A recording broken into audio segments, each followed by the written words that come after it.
Resuming debate, la prise du débat, the honourable member for Kitchener Centre. Thank you, Mr. Speaker. Standing here today representing my community in the 45th Parliament is the honour of a lifetime. I want to begin by expressing my deepest gratitude to the people of Kitchener Centre for placing their trust in me. Your voices, your concerns, and your aspirations are at the heart of everything I will do in Ottawa. I also want to take a moment to recognize the dedicated volunteers who made this journey possible.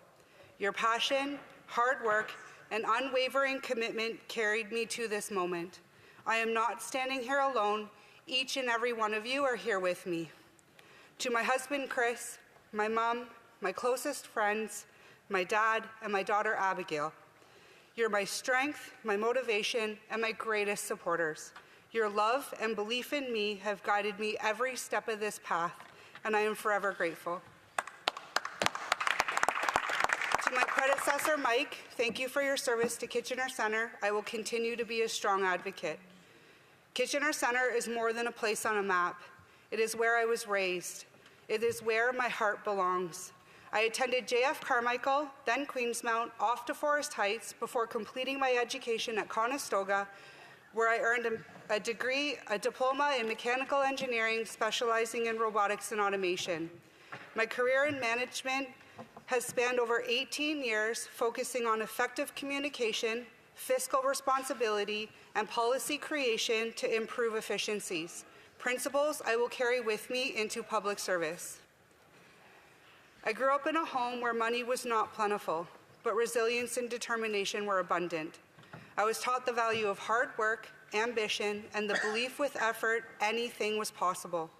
That was the Canada and the home that I grew up in, a place where dedication and perseverance could lead to home ownership, financial security, and a good life in safe neighborhoods. But today, those dreams feel further out of reach for many. That reality is one that I will fight to change. I am committed to building a future where affordability is not an obstacle, where jobs provide stability, and where communities are free from the devastating impacts of addiction and crime. I am here to listen. I am here to act. I am here to make sure that every person in Kitchener Centre has the opportunity to thrive. The rising cost of living has tightened its grip on families, young professionals, and seniors alike. I heard the stories at the doors, parents stretching every dollar, young people questioning whether they can afford a home, or local businesses trying to stay afloat amidst increasing expenses. Affordability isn't just a word. It is the difference between stability and struggle, between hope and hardship. During the campaign, I had the opportunity to tour the Waterloo Regional Food Bank. While I was deeply impressed by their efficiency and dedication, I found myself grappling with the unsettling reality, the sheer scale at which such an operation is needed in our community. Between 2023 and 24, the number of new households accessing food hamper programs for the first time skyrocketed by 210%. In that same period, 29,786 hampers were distributed to families in need, an increase of 109%. These staggering numbers are a direct consequence of the rising cost of living, forcing more and more people to turn to essential support services just to put food on the table.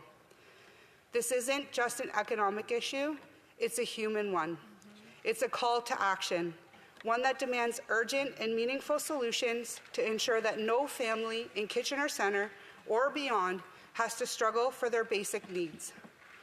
We must forge policies that ease this pressure, ensuring less taxation, affordable housing, and stability for our communities across Canada. Equally vital is my commitment to job creation. Kitchener Centre has long been a hub of innovation with a thriving tech industry and entrepreneurial spirit. But opportunity must be more than a promise. It must be a reality for every worker, every student to choose to stay in the region while entering the workforce, and every small business daring to dream. We must invest in key technologies and industries, green technology, the arts and creative sectors, advanced manufacturing, med tech, deep tech, AI, and more. We need to implement policies that empower our people and drive investment, ensuring our economy is sustainable and future-proof. Today, our community has an opportunity to forge a new path ahead, and we are well positioned to do so.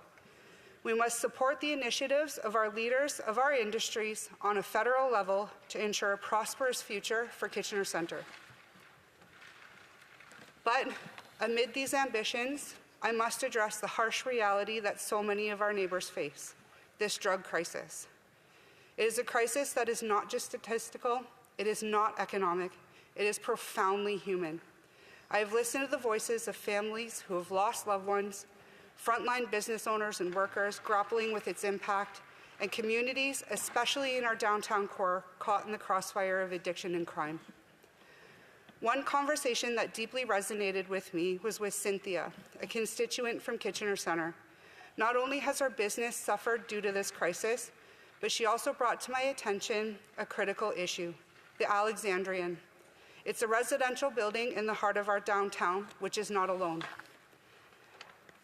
This building is home to many newcomers to Canada and low-income families, including children of all ages. These children deserve to grow up in safe and nurturing environments, yet they are exposed to the daily harsh realities of downtown life. Criminal activity unfolds right in front of them as they wait for the school bus or play in the nearby park. This is unacceptable. The safety of our children, all of our children, must never be an afterthought. It is our responsibility to ensure they can live, learn, and play in communities free from fear.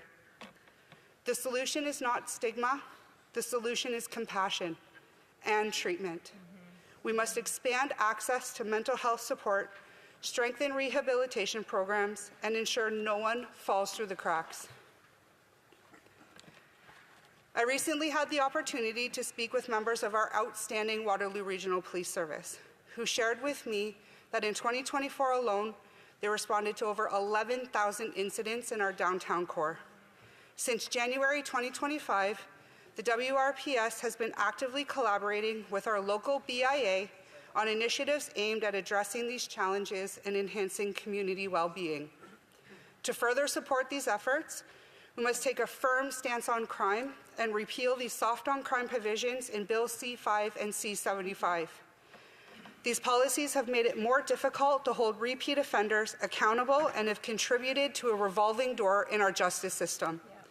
We need to ensure that individuals who repeatedly victimize our communities are kept off our streets, and that those responsible for trafficking deadly substances like fentanyl face the most severe penalties, including life sentences for kingpins.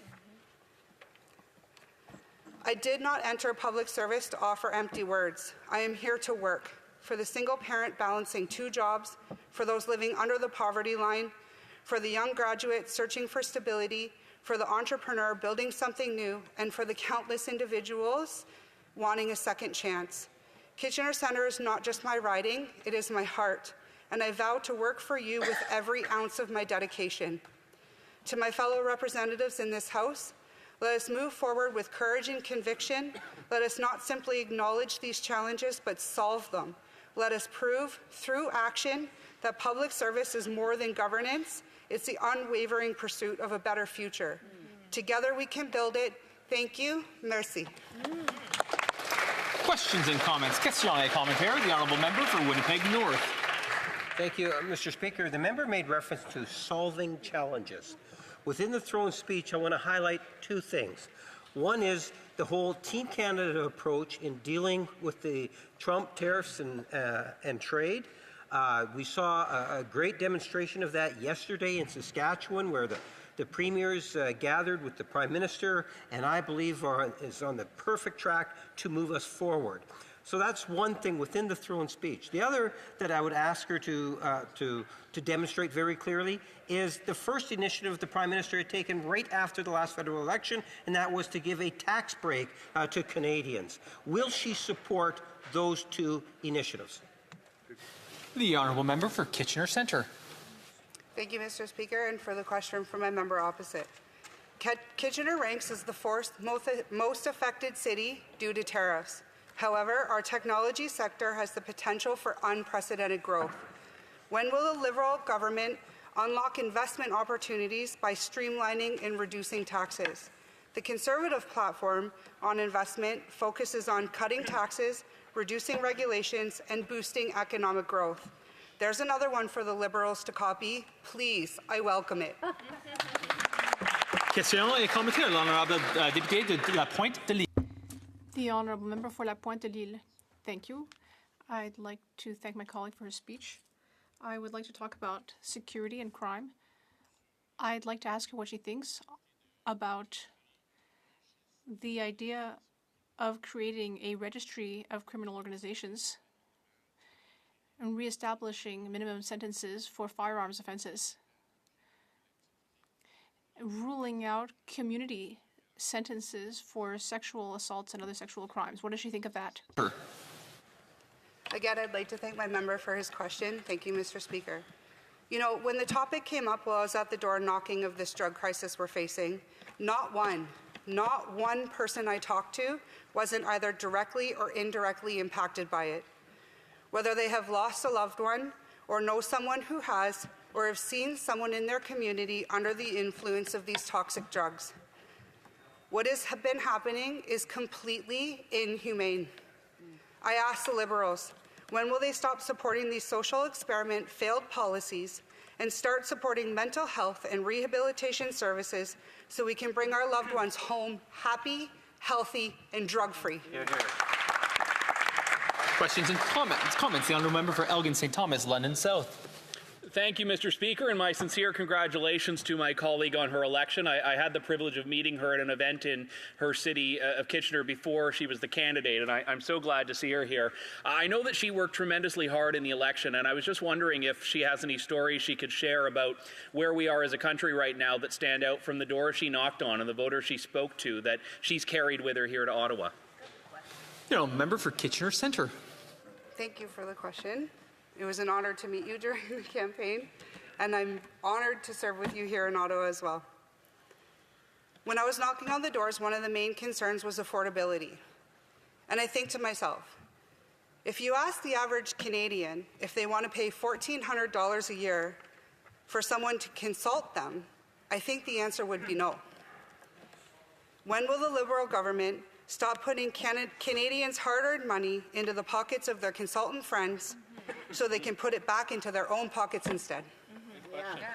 Questions and comments. The honourable member for Guelph. Mr. Speaker, welcome to the honourable member opposite, and congratulations on your election. I can hear the genuine concern for the people in your riding and your voice. So I'm wondering, will you join municipal councils and other people in this province and call on the province to increase ODSP rates, Ontario work rates, to build affordable housing, to scrap the removal of rent control, to hire more judges, and to build more courts? Before I go to a response, I just remind honourable colleagues that to address their comments through the chair. The honourable member for Kitchener Centre. Thank you, Mr. Speaker. Thank you for the warm welcome.